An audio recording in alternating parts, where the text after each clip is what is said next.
Hello fellow YouTubers and welcome back to the printing workshop. I'm Matthew and today I'm going to be showing you how to change some drums out on a Xerox PrimeLink C9065. Now the first thing you're going to want to do is open the front white cover.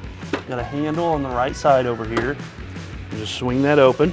And then you'll have a latch. It says R1 through R4. It says it on this model. I don't know what yours might say. But anyway, there's a latch with an orange sticker on it.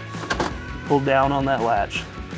And then underneath that latch is another latch with an orange line.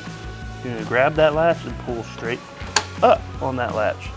Now when you pull up, it'll pull that drum tray out a little bit when it unlatches. That's normal. And then you'll pull straight out on that top latch. So once you're in this tray, you're going to notice you have your R1, R2, R3, and R4s. Now your R1 is your black drum, and your R2, 3, and 4 are your 3 color drums. They are different.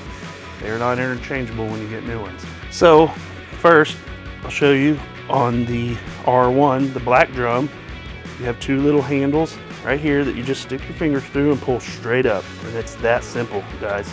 Now remember, you don't want to touch that purple surface because it'll mess up that drum and you'll have image quality issues. And to go back in, it's just as simple as you came out.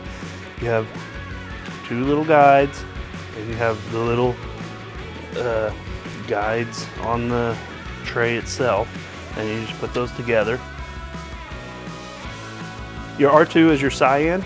It's the same procedure as your R1, it's just a different kind of drum. You'll grab those handles and stick your fingers through them and pull straight up. Now these color drums are a little harder to get out than the black drum.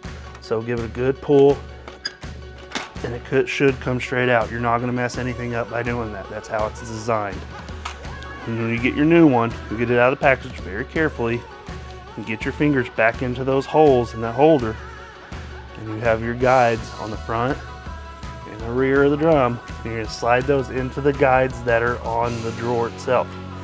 Now on these color ones, when you go back in, it's going to act like it doesn't want to go in. Make it go in. I don't know how else to say that. You're just going to push down, and when you push down, this developer on the side of it right here is spring loaded. And so as you push down, those springs are going to pull back and it'll give you the room you need to get that drum into the drawer. You can go ahead and close it on up. You just push it straight in, and then you will close the top latch. And then after that, you'll close that bottom latch all the way. And once you close it all the way, it does kind of hang out a little bit. That's okay, that's normal. And then you'll close that front door. And that's it, you changed your drums. If you'd like to see more how-to videos on this same model, click right here. Hey everybody, if you would like to see more how-to videos on other models in the Xerox lineup, make sure and like and subscribe.